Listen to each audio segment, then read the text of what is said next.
Quick, 3 items you and I have been bitching and moaning about to the folks in Zuffenhausen for the past many years, probably a better part of a decade. Number 1, lighter weight. Number 2, a manual transmission, at least the option for it in all 911s. And number 3, this is very important for Porsche, please, oh please, oh please, don't beat me up with all the options. Well, it's taken a while, but apparently somebody, they've been listening.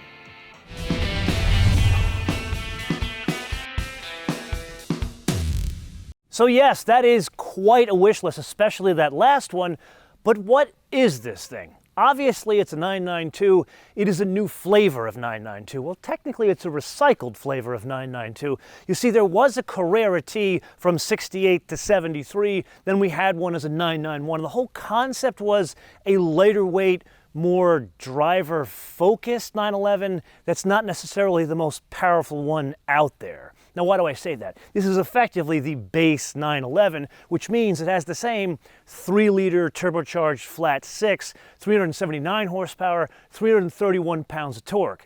Then it brings along a couple of things that cannot be had in a base 992, specifically Sport Chrono, that's fitted as standard. Now, why is that important?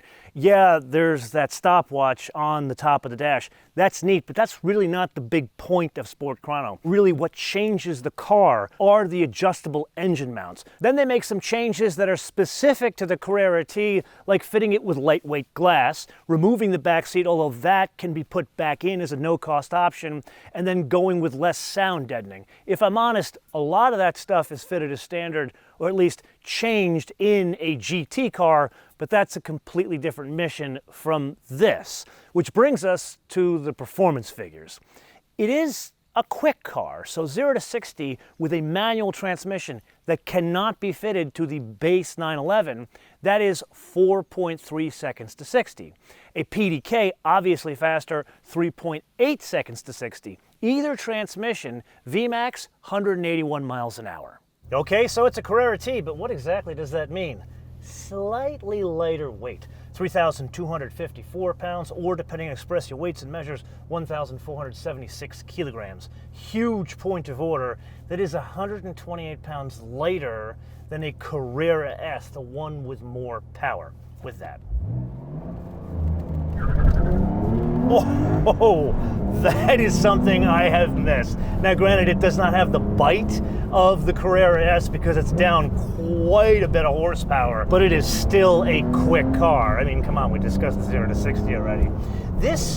It's one of these things where it's a balance in terms of the way it delivers power. It just doesn't have that sharpness that the 443 horsepower in the Carrera 2S has. Here it's good, especially with the manual transmission. Now, why do I say that?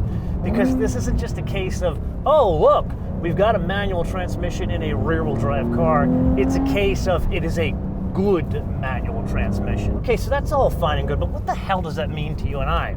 Well, it means you can dig a bit deeper with the transmission on this thing.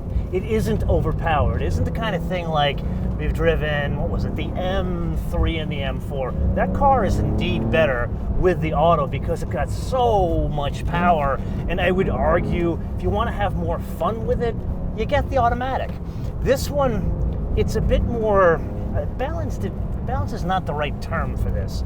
It's something between sharpened and balanced. And I'm going to go out on a limb here because they can be fitted with a PDK at no additional cost, and it does change one other item we'll discuss later. I firmly believe the majority of these things, at least in the US, will go out as manuals. I'm thinking 60% or more will be manuals because that's the overall character of the power delivery of this thing. And now for you and I to better understand driving dynamics, I figured we'd go back to a road you and I have not used in a long time, but perfect for this car. Yes, this is only one way, so do not worry about going from corner to corner. That said, driving dynamics are what you'd expect in a 992, here sharper than the basic 992. Now, something really important to understand here, the brakes. The basic 992s, they come with 330 millimeter rotors, front and rear. That's about 13 inches. But this is where the low weight of the car comes in. This is, what, under 3,300 pounds? And yeah, 13-inch rotors sound small on a car that's supposed to be performance-oriented, but here they work incredibly well.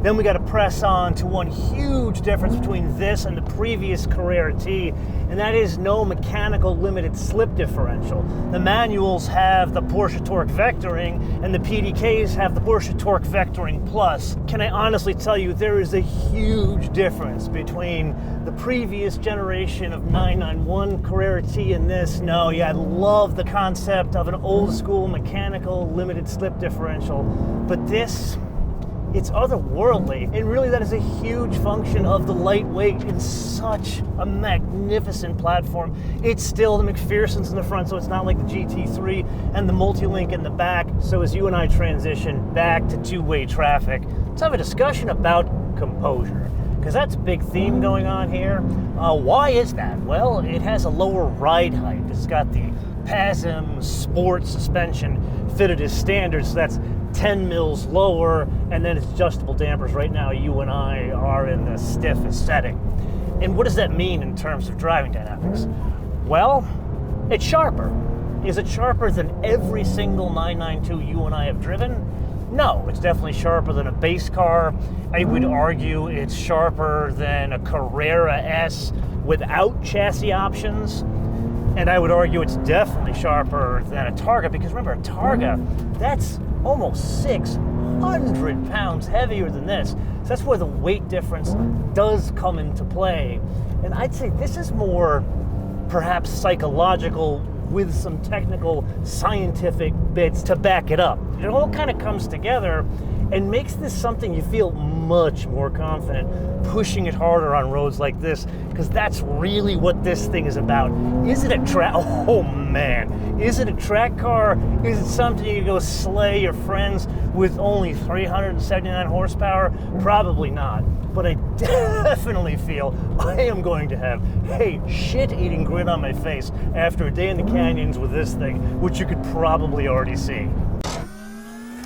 Yes, it is indeed that time again to play your favorite game on the options game with today's contestant, something near and dear to our hearts, a Porsche 992. This one sort of special. Now, why do I say that? Yes, 2023 Carrera T, but more importantly, we've already bitched and moaned for many years about please, oh please, oh please, don't beat me up about the options. And here is the answer. Notice the wheels, same staggered sizes as other 992s, but look at the finish. Titanium gray. We don't have to pay extra for that. Or look at the mirror fairings, also titanium gray. We do not have to pay extra for that either, which brings us to the obvious question, how much more is this than the basic 992? And the answer would be about $10,000. But then, next question, how much cheaper is it than a Carrera S, which has over 60 more horsepower? That is $8,000, or a little bit less than $8,000. Then we add to that the color. It looks stunning. It should, for $11,430. But here's the thing. One doesn't need to spend almost 12 grand on paint on this, because there are 8 standard colors on offer, 4 of which are metallic. So the idea of like a Guards Red car or something like that without paying 12 grand for the paint, that would make the car stand out just as well, or maybe just as well. Then we move on to the interior, and there you can make it stand out beyond what we already have there. A Carrera T interior package changes a number of things, but the thing that really stands out here is the stitching in a contrast slate gray that can also be had in lizard green. Either way, the Carrera T package, $6,930. Then power steering plus. We've seen this in other Porsches. No, you're not paying extra for power steering. You're just getting a boost to the power steering system in low speed situations. And it is a bargain at $280. The only other thing we add is the destination, handling von Deutschland for $1,450, which brings us to a total retail price of $136,690.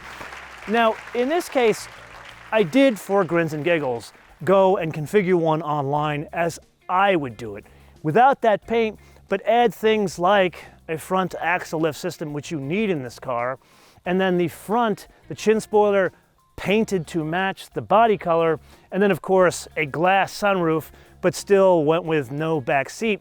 And that car was $144,340. Okay, so let's you and I pick up that round of the options game and talk about really what this thing is about, and I would argue personalization. Like for example, the interior of this thing. Notice it's got all the black, the gloss black here, but it doesn't need to be that way. One can opt to have the body color on the dash as well as on the console. One can also opt for stitching like in this case. One can also opt for a package that has a stripe on the seat. So you can make it a little bit more special, but here is the absolute key part of that personalization. To do the body color here, which I think is magnificent, I would do in my own car, that doesn't cost anything. And you and I both know Porsche, they love to hit you with the options. They have the perfect money-making machine, but the fact that I can do that, make a change that doesn't cost anything. Or let's say for the sake of discussion, I want to do something that I have a complete weakness for, the red seat belts, $500. That's a lot cheaper than an $11,000 paint job on this car. Or let's say for the sake of discussion, you are tracking this thing. One can have a fire extinguisher fitted from the factory to the front of this passenger seat for $420. So there's a way to make this special. There's a way to make this your own without making it a $185,000 car.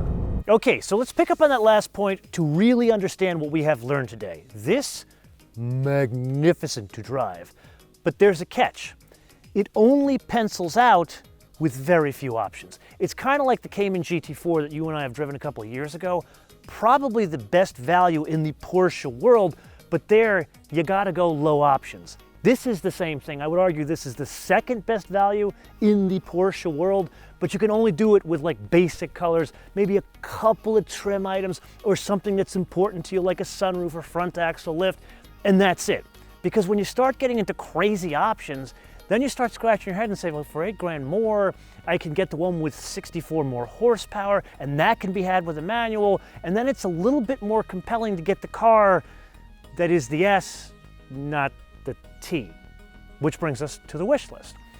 And here, you've given me everything I want, so I really don't have much to add here, so I'm gonna get pedantic.